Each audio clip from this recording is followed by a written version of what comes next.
Good day. After learning a lot about realism from the two previous presenters, let's now look at realism as a philosophy of education.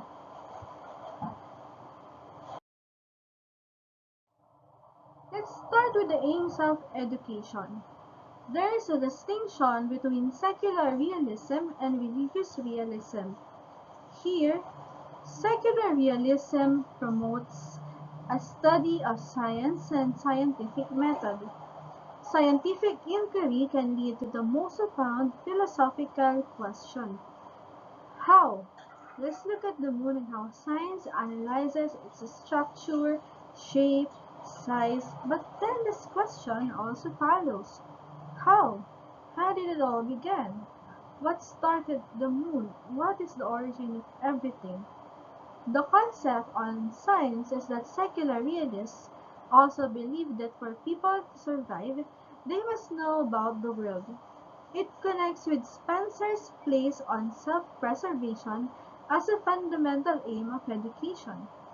Realists believe that once we have this greater understanding of the world, we could also understand nature and its floods and typhoons. Have you heard about the Massachusetts Institute of Technology? Some might say that their approach in education is realism, and also other technological schools. And in religious realism, true education is always in the process and never becomes complete. Studying about the world could lead more about God. Religious realism also shows about the process of the continuing development of the human soul. Continuing development because they believe that education is a process. Other aims of education: adherence to basic, providing students with basic and essential ideas and with a no-nonsense, no cuddling of students type of approach. So no cuddling type.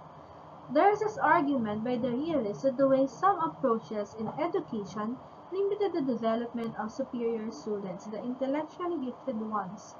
Because the topics are almost given to students in silver platter, their intelligence was squandered. Instead of seeing their full capabilities, they were made into average students. So essentials put great emphasis on the practical side of education. Another aim of education, according to realism, is moral education. According to Herbert Spencer, from what knowledge is of most worth, science provides for moral and intellectual education.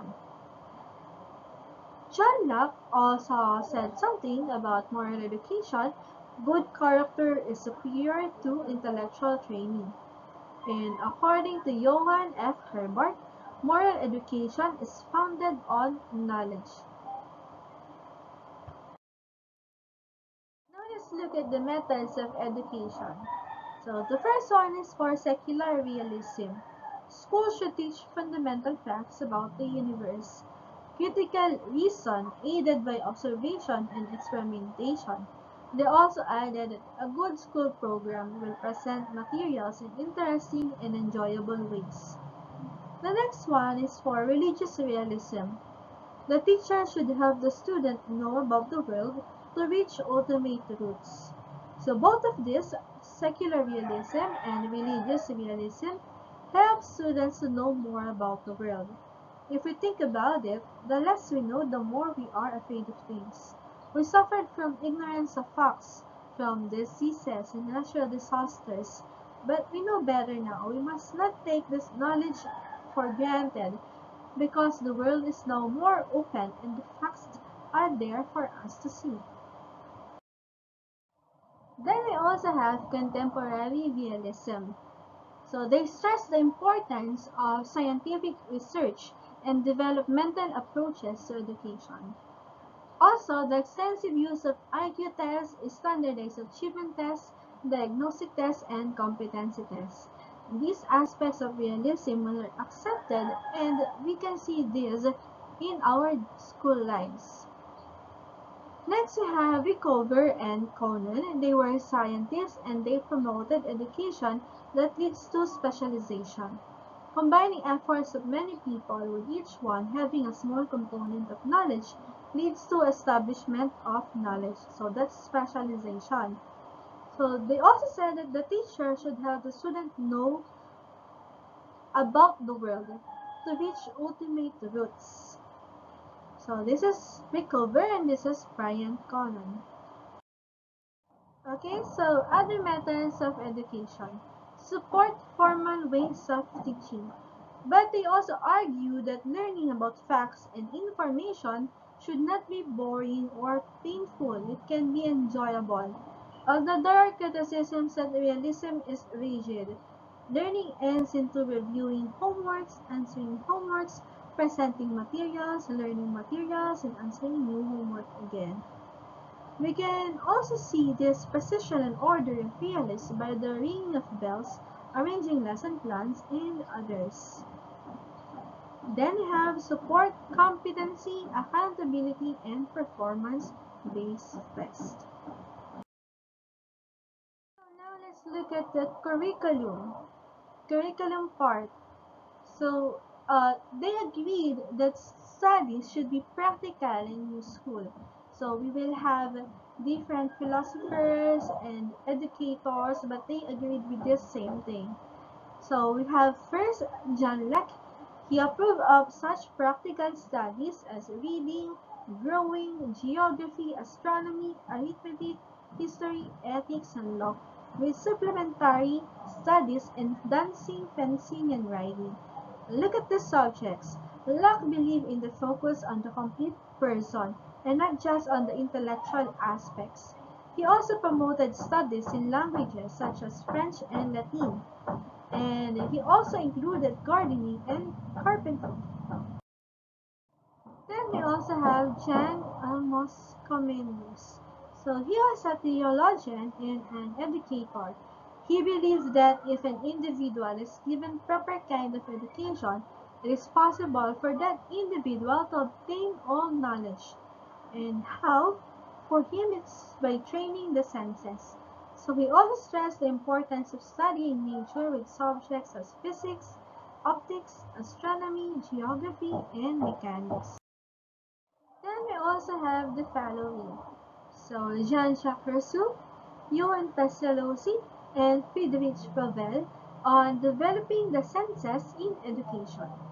Pestalozzi held that sense impression of nature is the only true foundation of human instruction. Froebel's primary educational methods focus on gifts, songs, and games. We also have Johann F. Herbart. So, according to him, correlation and concentration, where each subject would be integrated by other related subjects. He believed that teaching should be multilateral, so learning geography could also lead to learning history, or learning history could also lead to learn economics. Have you heard of Montessori schools? Or perhaps you studied or you teach in a Montessori school. So everything started with Maria Montessori, a physician in Italy who later wrote her ideas in education after her studies and experiences. So Montessori was a pioneer in the development of early education.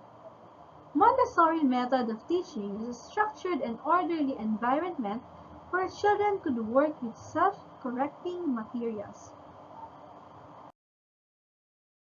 After learning about all of that, what then is the role of the teacher? What should we do with what realism offers? One thing is to teach children the kind of things that members of the society need to survive. Even before, in whatever period of life or history we have as humans, the young were educated on ways of the tribe, on how they could survive. So there are a lot of things to learn now. If we fail to teach children about what they need to learn to survive, as simple as reading and writing, how could they survive in the society that we have now? To help them be prepared, what about their skills? The next one is present materials in a systematic and organized way. So there are criteria, there are organized ways in which we could share topics. And another important one, experiences. Experiences should be fruitful. Education should not only be about memorization and rote learning, but it should have experiences that are fruitful to students who have those knowledge and skills. That's it. We cannot deny the influence of realism on education. The next step is for us to choose what works and what will help us lead to better learning and better teaching and learning experience.